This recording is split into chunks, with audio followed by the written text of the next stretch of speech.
Boomerangs have come a long way over the years, and are now finely crafted gizmos.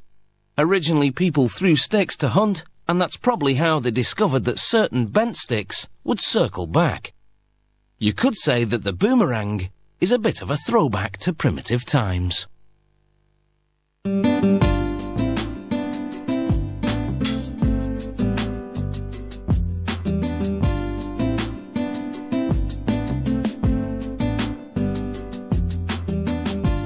Boomerangs come in many shapes and sizes. Production begins with a solid piece of wood. Here, the growth rings are highlighted to demonstrate that the later growth is narrower. This means it's denser, so it will be easier to work with.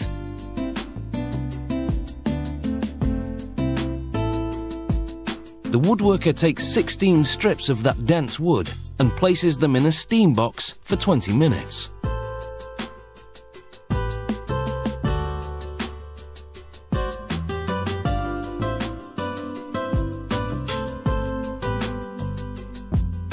The steam makes the strips much more flexible. They're so elastic, they can be bent by hand.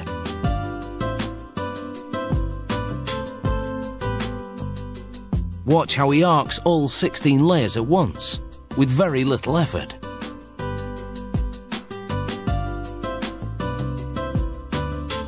Now he has the basic form of a boomerang.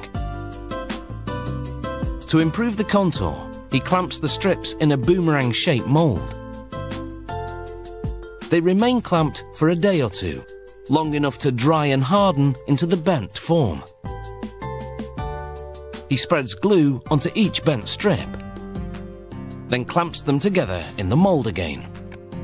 This time the mould has been coated with wax to prevent the glued strips from sticking to it.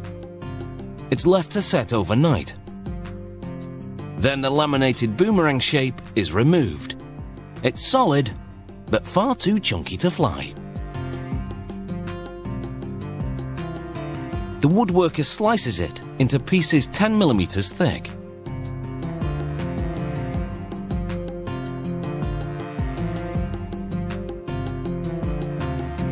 The piece of laminated wood yields about 6 thinner pieces. Each one is light enough to be a boomerang. But it needs more form, and he has to get rid of those rough edges. So he outlines a more refined design and cuts it out.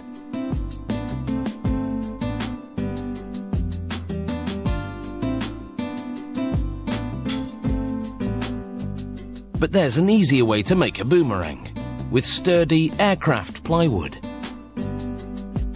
With plywood, there's no need to laminate and then physically bend the wood. He simply cuts out the pattern, then sculpts the tops of the wings with a drum sander.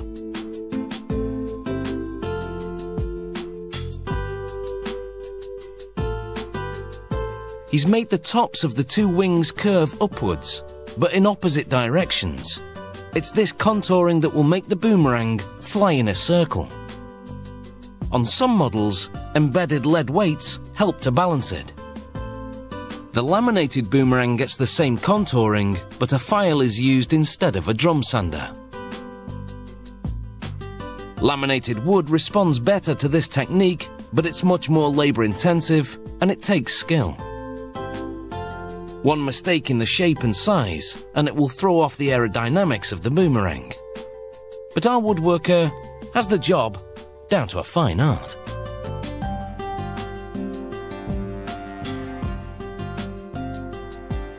To tune the boomerang, he softens it over a steaming kettle while twisting the wings into an upward flip, similar to an aeroplane wing. This blower dries the wood to ensure it stays flipped.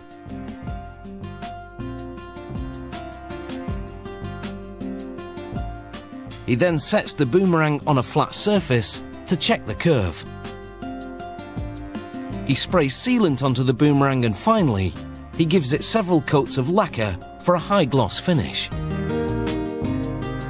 And now these boomerangs are ready to run rings around the competition.